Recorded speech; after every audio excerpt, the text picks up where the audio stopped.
Welcome to Automates, the podcast that brings you musings from thought leaders and industry pioneers who are shaping the way we work, think, and succeed. Each episode is packed with insights, expert interviews, and practical tips that will inspire and empower you to take your business to the next level. So tune in, subscribe, and get ready to innovate with Automates.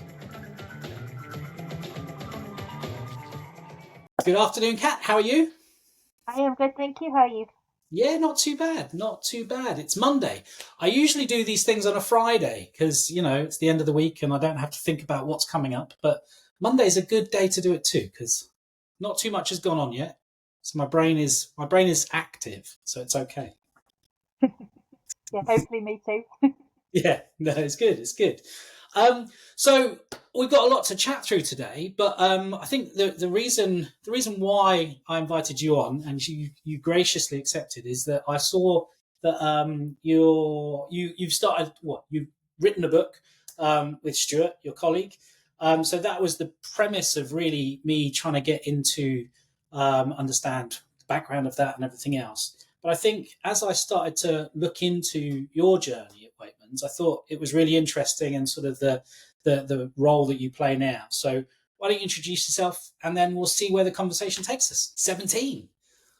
Oh, so I always thought I would be a good person for chopping and changing, but I seem to do like long stints. I did 10, 11 years at CMS and then I did 10 years at HiQ. So yeah, I always thought I would be a quick sort of 2-year splits, but not quite 17 though. 17's I don't know what I get for 20. well, I don't know. Maybe you can start writing notes to people and just sort of maybe has anyone thought about like a 12-month sabbatical or something like that? Yeah, definitely. So 17 years. So but your current role at the moment is Director of Product and Innovation. So Director of Product and Innovation. Excellent. I've got a team of about 30, so I've done innovation for the last maybe 6 years. And did you say team of 30? Yeah, I think there's 34 of us at last head count. Wow, excellent. That's bigger than most product and innovation teams. In fact, there aren't many product teams inside of law firms. They're called other things, perhaps, but that's something that is really interesting to me in terms of sort of the change in sort of perhaps job titles, but start to think about what that looks like. So 34 people is more than I thought it was going to be. But yeah, so I suppose I started innovation about 6 years ago. So I had to go my way around firm as a lawyer doing involved in my time, so everything from kind of local government care proceedings, that kind of thing. And ended up latterly in knowledge management. I think it's probably fair to say I was a pretty reluctant solicitor. So that time recording, that 6-minute unit, I trained as a barrister and couldn't get pupillage.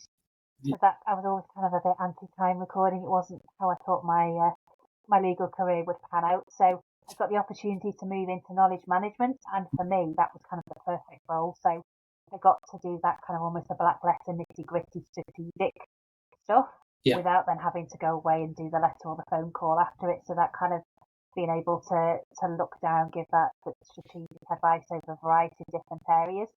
And it was at that time really that I suppose innovation was starting to get a bit of momentum in the legal press, wasn't it? I mean, every time you open something, somebody else had purported to make or do something or open something. And I suppose that's kind of how it really started for us at Weightmans. Partners were saying to Stu, what are we doing for innovation? Stu by then headed up IT as one of his departments as well under his remit. And that quite quickly became a bit of a head scratcher. I don't know what we are doing. And I suppose I was almost a free resource because I was already in knowledge management. I was quite interested about it. So we started from there really, and it was very much around existing day jobs, starting to see what was out there. We saw an awful lot of demos. We saw an awful lot of really bad demos as well at that time, as you can probably imagine. Yeah. But we would go and sit through, if there was a demo, we would sit through it and try and kind of learn as much as we could. And then we started to pick up some projects and have some ideas and do things again we can chat about a bit later that started to get a bit of momentum. Mhm. And I think then allowed us to recruit a few people internally. I got made innovation manager, promoted to partner. And by that stage, we were starting to have kind of, demonstrable effects and impacts on other areas within the firm in terms of either winning new work or keeping clients and that kind of thing. Yeah. And I think it was really from then, so 2 years ago, I made director of product and innovation. I think that was really the kind of a culmination of it being able to justify being able to generate revenue within a law firm, and that then springboarded it to over 30 odd people Wow. with a product and innovation focus. Yeah. No, I think that comes down to, I think it's through conversations and anecdotal knowledge, that limited knowledge that's stored in my brain. There's oftentimes you talk about sort of product and innovation, but innovation teams inside of law firms. Very rarely can you pinpoint, or I've seen, can you pinpoint the revenue aspect of that innovation, which clearly from the growth of your team and sort of the evidence that you share is something that you guys have got right. Is your innovation predominantly or largely focused on the client facing side of things, or is it split between sort of how do you make your lawyers' lives easier, how do you make their tech headaches go away through better or slightly different sort of technologies, and then the sort of the side of things that you can charge your clients for? Yeah, so I think in the beginning we would pretty much take any idea from anybody Okay. because we were keen just to kind of get a bit of momentum and show we could deliver things. So I suppose the first couple of projects we did were quite internal focused. So we did an email filing assistant, saving emails and having the wizard kind of screen of death as it's doing it for you. So things that hit a lot of our own internal clients. And I suppose we try and think as a department of kind of the internal and external clients. So, our lawyer colleagues, colleagues in business services are all as much kind of, clients to us as external clients. So we initially started to pick up those kind of projects, but I suppose we're lucky as a firm that we've also got data service teams, we've got business change teams. So they were already focused on a lot of that internal process, standard operating procedures, the Lean Six Sigma kinds of methodology. So in fairness, we soon were able to start picking up, let's be honest, frankly, the fun stuff, which is speaking to clients, working out what the problems are, helping them solve them. And, I mentioned before, didn't I was a reluctant lawyer. Ironically, I now have the biggest fee earning revenue target that I've ever had in my career to deliver. So it's kind of gone full circle, really. But I suppose coming from that legal background, it's really odd when you move into a non-fee earning role within a firm. Yeah. Because you are very conscious. You are essentially an overhead, aren't you? You want to show not only your worth, but your team and colleagues' worth. So we've always been really clear that we've wanted to be able to link revenue. And obviously, it's not all generated by us. Some of the work is work that we do as part of the legal teams. Almost reimagining the service delivery of that. So not everything the technology needs it. But what we have been quite good at over that time period is having a methodology and sticking to it. Yeah. So you can argue with me till you're blue in the face that you might not like what a tag is indirect and direct revenue, but it's got a definition and it's the way we've always done it. So I can show them by looking back going, well, that was what it was in year 1, year 2, without having kind of changed the ground rules, which I think is otherwise what happens. You kind of, everybody spends that long arguing as to what the definition is and how you're going to count it, but actually years have passed and nobody's ever looked at it. So, there's technology that we sell on a SaaS basis to clients. That's clearly, invoices generated, income coming in, that kind of direct revenue. As I mentioned, there's some that's kind of the legal services. You do that in a different way. There's portals and using document review technology, that kind of thing to assist with that. And then there's almost that indirect side of revenue. So where we've been a key component of a tender submission or a client pitch or that kind of thing, being able to kind of almost log them and track them over the life cycle of the contracts, that kind of thing.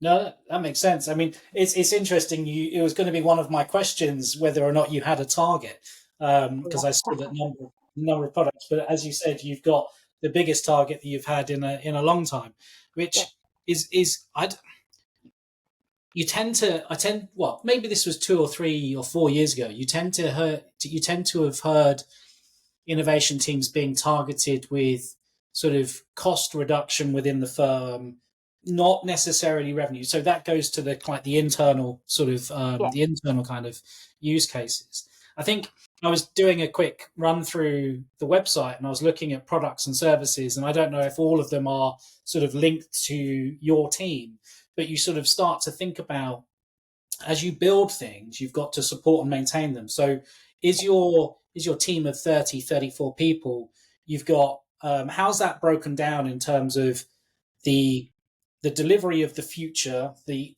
ownership of the product, but then once you've built something, you've got to support and maintain it. You've got to enhance it. You've got to evolve it. You've got to start to think about where the next sort of thing's going to come from. How's the team sort of split in that regard? Yeah, so I think that was why we came to the decision as a firm that we needed a kind of a product and innovation department. We've got to the kind of size as an innovation team where we couldn't, like anything, isn't it? When there is an existing client for something, you have to service it, like you said. You have to be able to deal with, login inquiries. You've got to be able to deliver on a future roadmap. But you then lose that capacity to do that in, idea generation in other areas of the business and that kind of thing. So we've recently had our kind of 3-year strategy agreed, and as part of that, we've made the role of product and innovation partner as well. Yep. So we face off to the market in 7 different segments. So, kind of insurance, built environments, and those kind of areas. And each one of those areas has this product and innovation partner. Okay. Really, I suppose, to come back to the issue that me and Stu have always had. So we've both been lawyers, but obviously our time every day gets further removed, doesn't it, from the actual job of being a lawyer with every day that passes. Yeah. And we're a bit like those two all sat in a corner now going, oh, back in my day, this is how we used to do things, with our day becoming increasingly less relevant. So we wanted to have people that very much understood the day job of being a lawyer. So that might be they either supervise teams or they've still got an active caseload themselves, and who had that kind of client relationship aspect to their role as well. So, they're hearing the voice of the client, they're feeding back, understanding what the market is. And these product and innovation partner roles, so they are a 60-40 split. So 60% of their time is spent doing product and innovation. And then the other 40% of the time is whatever their day job was. So it might be the earning, it might be running the team.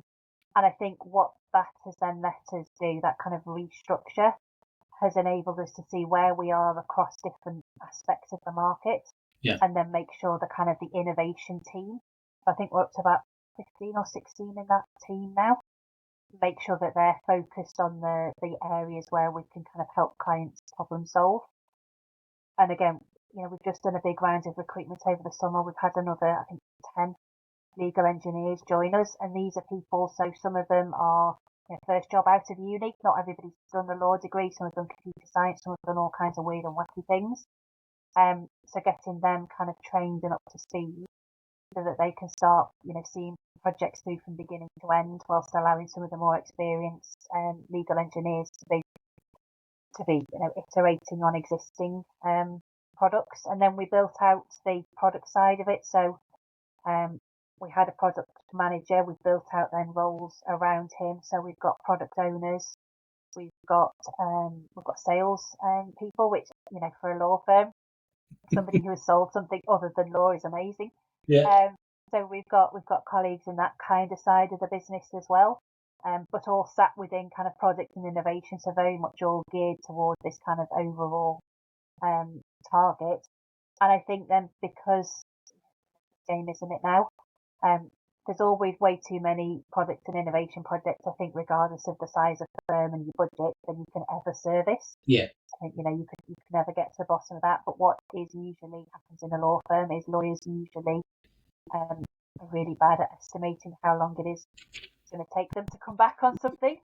So usually most of us are able to keep pretty much everything spinning, knowing that, deadlines will be missed and it will all kind of trip along. And I think, that's what's happened. So we're able to keep a lot of different projects spinning over each area.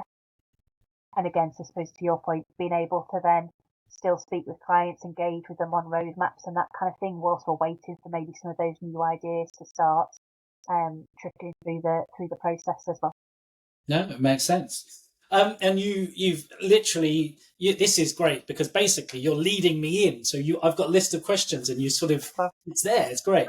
You talked about hiring, and so during the summer you've just recruited 10 legal engineers, variety of different backgrounds and everything else. I think that's for lots of people that's proving to be a bit of a challenge at the moment, honestly.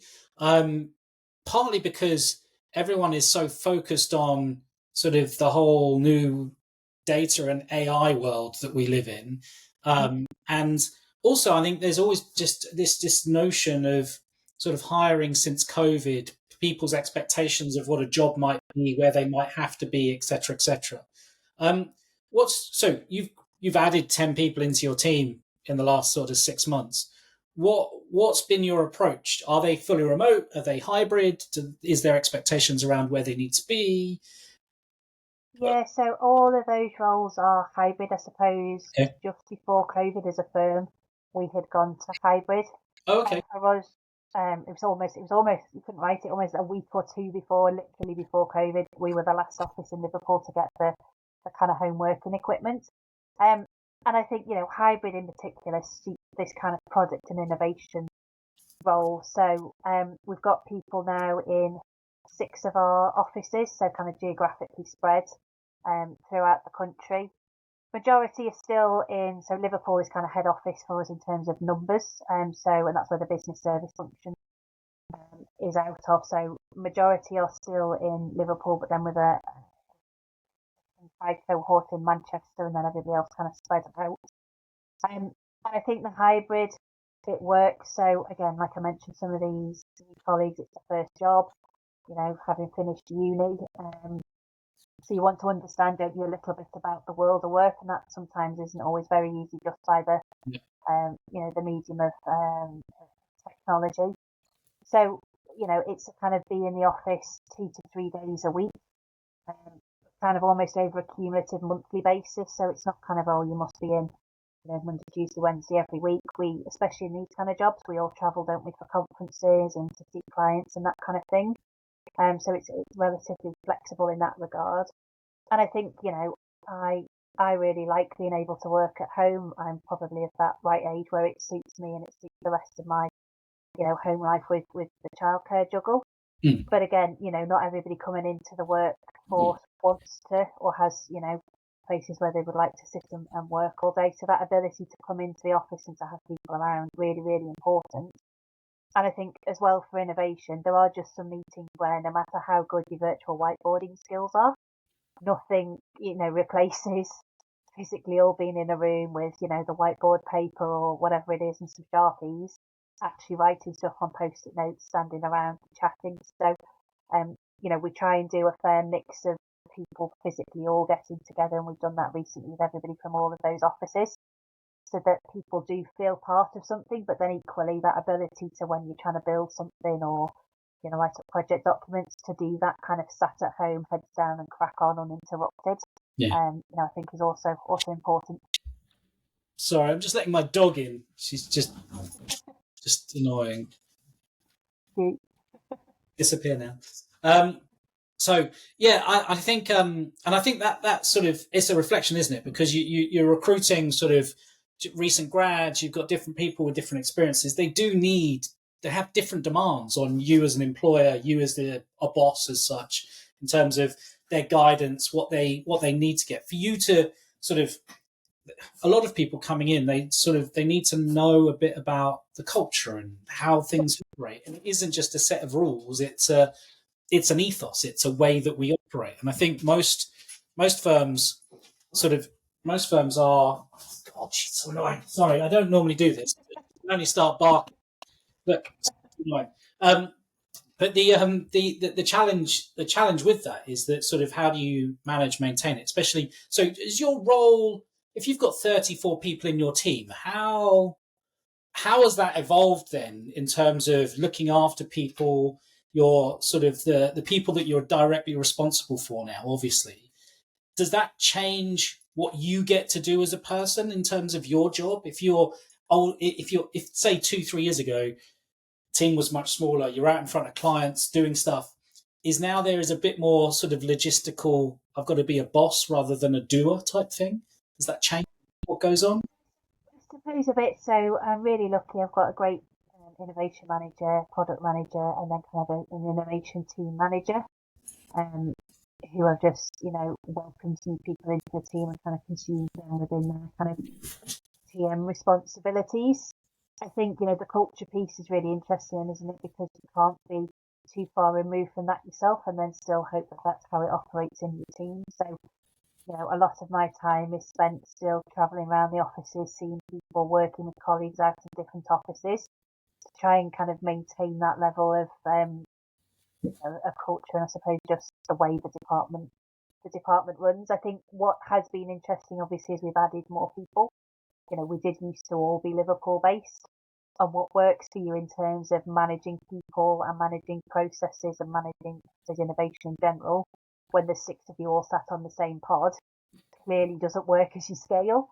Yeah. And that kind of how do we what are the governance lines, what are the gatekeepers, how are we physically, I mean, we used to, before COVID, we used to have a whiteboard that we'd all stand round on a Monday and go, right, this is the weekly, priorities and stuff. So all of that we've had to kind of move online so that we can all have access, making sure people have the right kind of updates when they need it in a timely manner, in a way that works without, again, inviting everybody to every single meeting. But yeah, I think, over the years, that's allowed me, I mean, they're quite quick, my team, to let me be hands off on some of the tech, maybe keep breaking it. So there's a running joke in my team that if you want something broken, you give it to me because I've not been able to break it yet. You tested it. You tested it. Perfect. Without even knowing it, sometimes they're like, how on earth, what have you clicked to get that?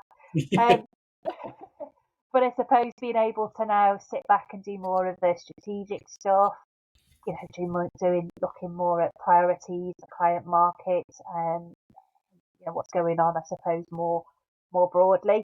And again, it's just that, it's that constant game, isn't it? I said before that there's never going to be enough people and money and to do all the projects, regardless of the size. That is a key part of my job, really, is to try and keep as many people in as many areas of the firm happy and make sure that we're delivering what the clients need.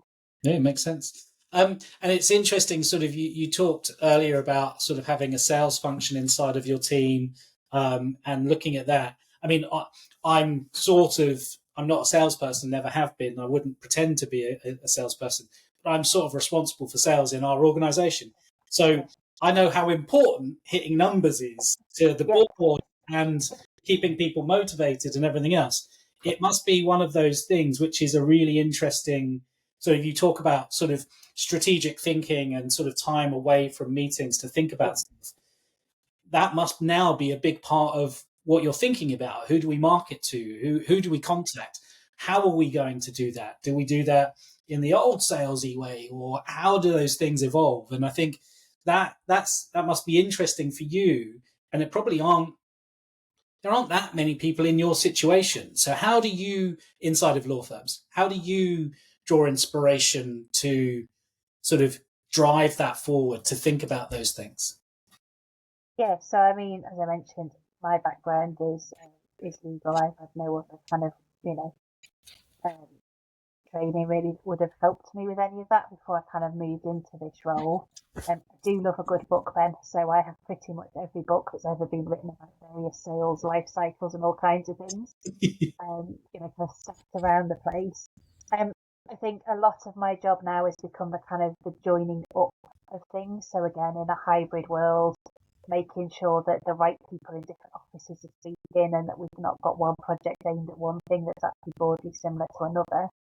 And in terms of that sales perspective, I had never managed or had people in the team with that kind of sales background, and they bring, don't they, a really different approach to looking at an idea or a project or whatever it might be.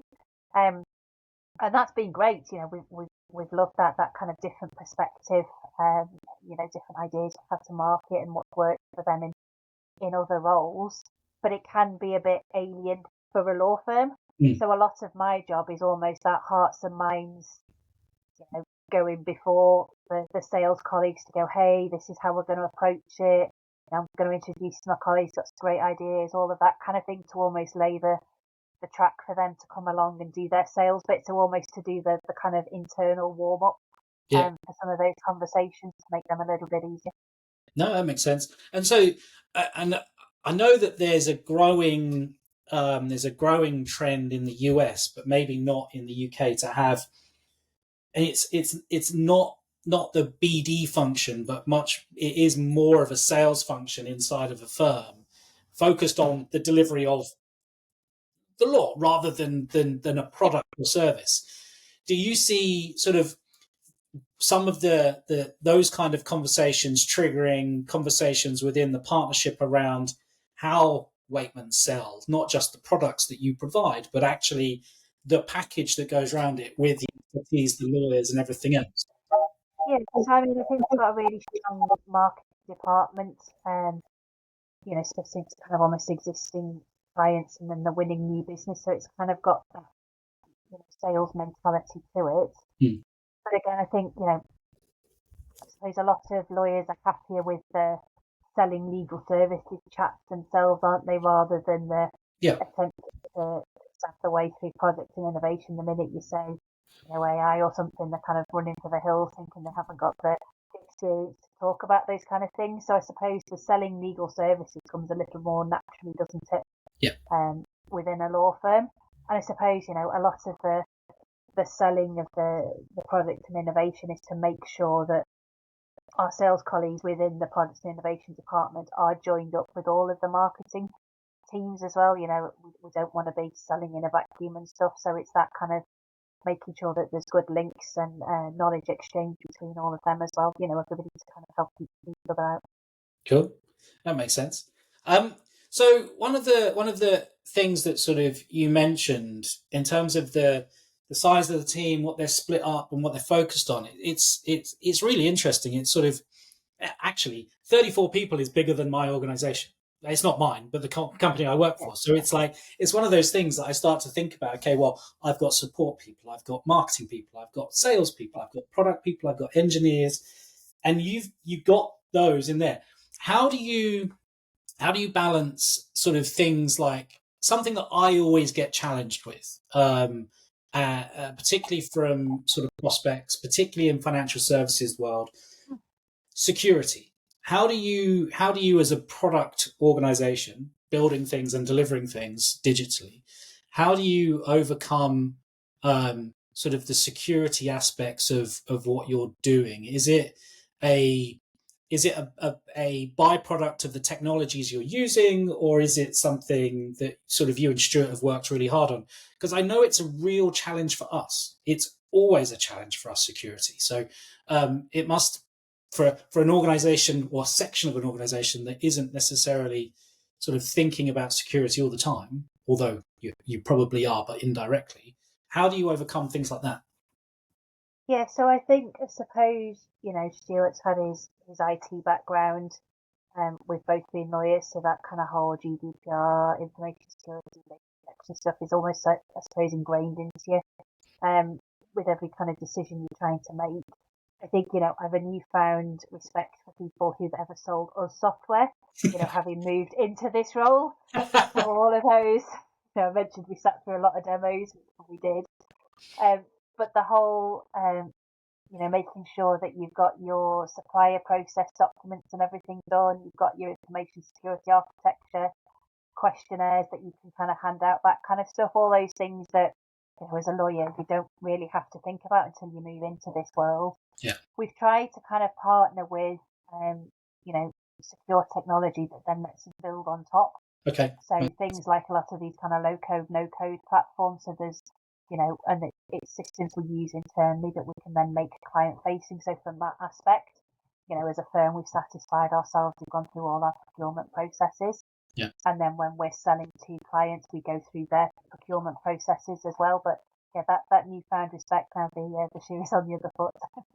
Yeah, and it's one of those things. It's almost sort of. I chat to our head of sales, and we talk about what's new in the pipeline, and we talk about, and I'm almost like dreading to ask, at what point do we start engaging with procurement and security? Because that's gonna come, and that's the point where, I mean, we've got it down pat now, but it's always the thing that sort of, if it's going to delay things, it's going to be that, because the amount of steps and hoops, quite rightly, that sort of technology providers have to go through. It's one of those things that you are forced and encouraged to think about how you are, as you said, sort of setting things out. How are you making it easier for you to sell to other people? What goes on? Yeah, and I suppose what we've done from the beginning, again, really lucky that our head of risk is, really great, really approachable. So he's happy to chat through anything. So we've always engaged him and his team really, really early doors. Yeah. And again, I think, particularly in a law firm, these things can take a while, can't they, to negotiate and be, decided almost at firm level. Nobody physically gone and sold software to clients really, on that kind of SaaS subscription model. So working through with the risk team, what does an order form need to have in, what the terms and conditions, all of that kind of stuff.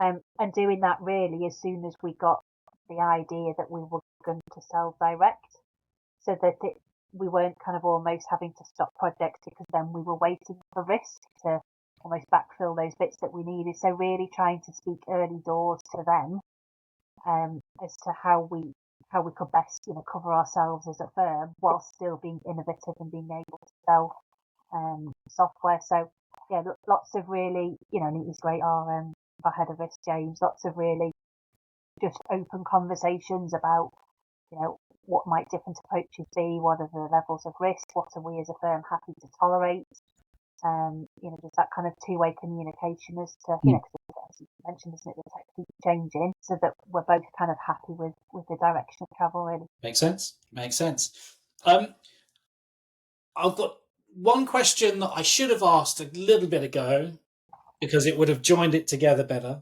But I also want to talk about sort of some of the newer technologies that everyone's talking about. And we've sort of gone 33 minutes without talking about generative AI and all of that. I know, it's brilliant, isn't it? See, I'm hesitant to do it because actually... Don't do it, Ben. Don't do it. Well, then we'll just ignore the fact that it exists and we'll move on. Hooray. I think all I would say on the Gen AI point is we've obviously played a lot of it.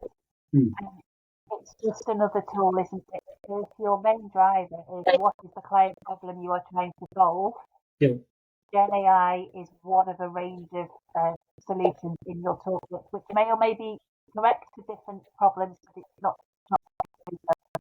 Yes. Hurrah. That makes sense. We're going to stop there. We're not going to say anything else because I wholeheartedly agree. So, going to go back to something, and you were talking about. I'm going to go back to your recruitment of the 10 legal engineers in the summer, and I'm going to ask, because you've alluded to the fact that they've got lots of different backgrounds and everything else, and so when I'm trying to recruit a team, I try and recruit a team. I almost imagine them as puzzles and puzzle pieces rather. Nobody's the same. Everyone's coming together to form the bigger picture and all that sort of analogy stuff. What are the soft skills you look for in a legal engineer that you think people coming out of university, people coming out of sort of their law degrees or with internally, what are the soft skills that you think are most important? So I think probably the biggest for me is that resilience piece, in terms of being able to deal with failure. So, projects fascination. If you're doing it properly, nothing is successful. And it's that ability to start something, realise it's not going to work, fail fast and move on to the next thing without in week, year, whatever. That's not always a skill that's taught at universities and school, is it? They're kind of taught to pass exams and the smart team that's required to do that. So that ability to be able to almost dust itself down, learn lessons, I think is really important. I think the other one is the general kind of problem in mind, that ability to think there might be a different way of doing this, where you do something in a particular way, and that be a different kind of previous experience, law degree or anything like that. Ability to think a little bit differently, to be quite happy doing that, just almost that might be a piece of software just to see how it works kind of thing, rather than necessarily following a rule book. I think is really quite important. Okay, cool. And of the you talked about, and I'm a non-techie, and I've worked in legal for 22 years, having never written a contract. Well, honestly, barely read a contract because they're just too many words, too many things, too complicated. So how do you? And it's almost like the same question. So if you're recruiting in, that's fine.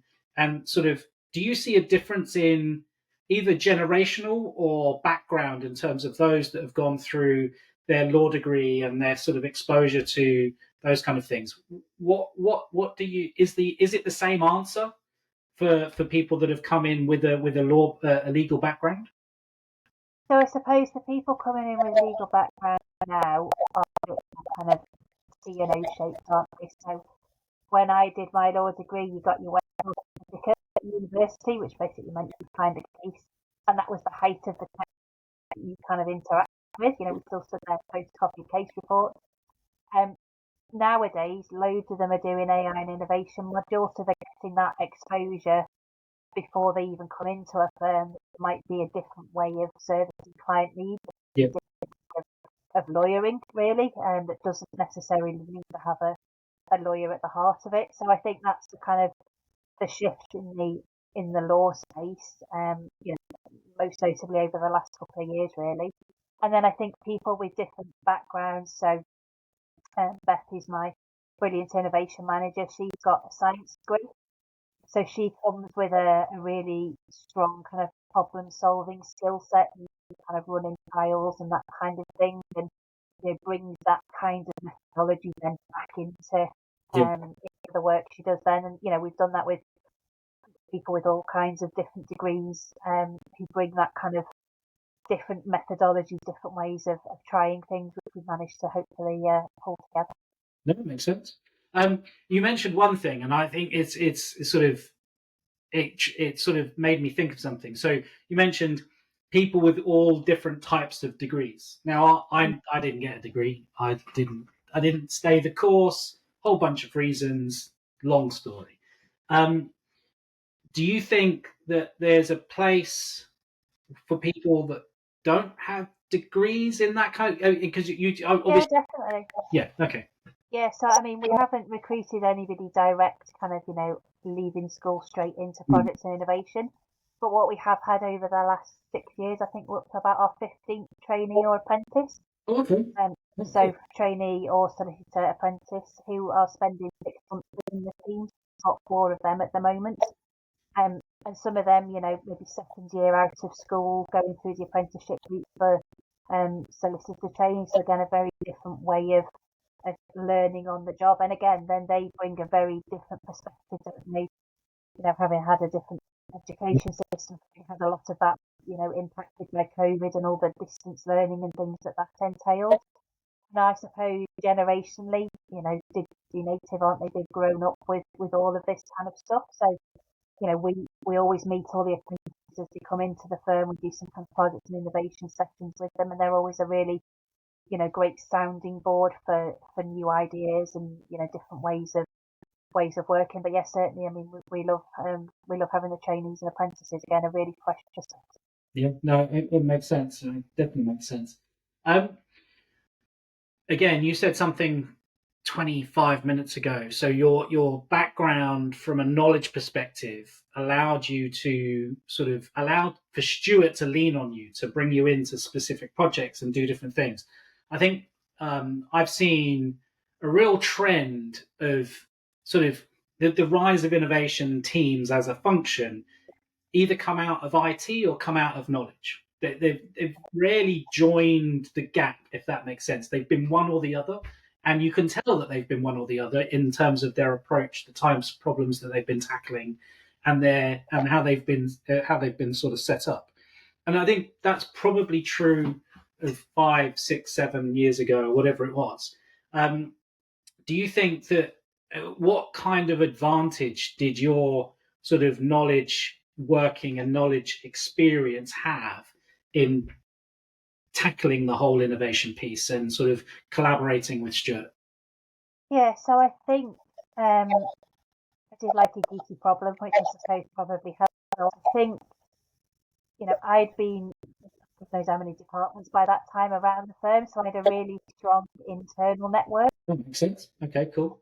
I mean, I talked on a recording of a previous podcast about the importance of sort of networks and mentors, on the idea that sort of you go through these things, and I think that's the one thing I've realized over the years inside of legal tech is that everyone's not everyone, the majority of people, let's just say that, are really, are really open to be sharing ideas, thinking about what they're doing, sort of collaborating on things. I know that there are particular firms working together, different vendors working together, but it's a sense of that there's a whole bunch of collaboration going on, which is really nice. And sort of they were echoing something that you just said, which was actually it wasn't necessarily sort of where I'd been. It's just the network that I had. The network that I had allowed me to have difficult conversations, good conversations, or accelerate conversations whereby a new person in the firm